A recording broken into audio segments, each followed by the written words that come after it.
opportunity to spend more time outdoors and makes it easier to connect with friends, and therefore the living is easier. Would Rick Robertson please describe Keith? Thank you, Greg.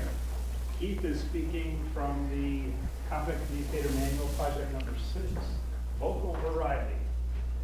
He'll be using vocal variety to add meaning and interest to his voice. I have to be very careful about how I hit this title. With WTF, the power of positive phrasing. Please welcome Keith Bailey.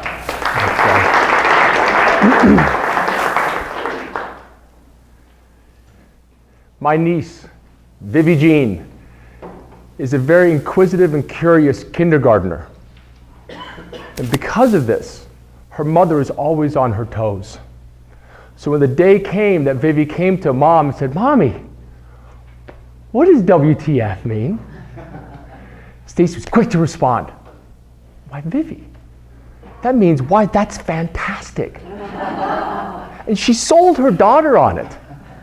Vivi Jean's like, "Oh, that's fantastic. Why, that's fantastic. Why, that's fantastic." And kids, when they get a new word, they like to use it all the time. What Stacy did not anticipate was the phone call the next day from the school. "Miss Cranwell, yeah, we have a problem. Your daughter is cursing at school." She's like, "Cursing? What is she saying?" "She's going around saying WTF to everything." She's not cursing, she just thinks that's fantastic. She's saying everything is fantastic. And why not? Why not let everything be fantastic? Why do we have to be beholden to somebody else's agenda as to how they interpret things? The goal of my speech today is to point out a few things, phrases that we have that are potentially negative. What can we do to change our train of thought and make it more positive? One of my biggest pet peeves that I have is the phrase, "I can't wait." I can't wait for the weekend. I can't wait for this speech to be over. I can't wait for the holidays. I can't wait, I can't wait. And it's such a negative thing to say. Think about it. To say I can't wait really means that the time that I have now to this thing that is coming up doesn't matter. Time is a precious resource that is constantly running out. And to say that you can't wait, that time has no value to you, well, that's incredibly negative. The positive thing to say is, I look forward to this presentation. I'm looking forward to the weekend. I'm looking forward to the nice weather coming back out again so I can get back on my bike. That's positive. I look forward to. This one struck me the other day. I was in the grocery store. And at times where I reach in to get some vegetables and someone bumps hands with me, or I bump somebody's cart, or I come around the corner and somebody's there, the other party instantly goes to, "I'm sorry, I'm sorry, oh, I'm sorry." Or they bump you, "Oh, I'm sorry." The phrase "I'm sorry" is just abused. Are you really sorry? You're not really sorry, but it's a go-to word that we have. We're quick to jump to "I'm sorry, I'm sorry, I'm sorry," and you become a chronic apologizer. And when you chronically apologize about something, it has zero value. Save the sorries for when they really matter. The right thing to say is, "Oh, pardon me.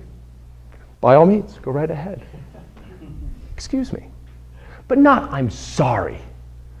Very, very negative. "Pardon me," much nicer. This last one is my personal favorite because my wife brought it to my attention.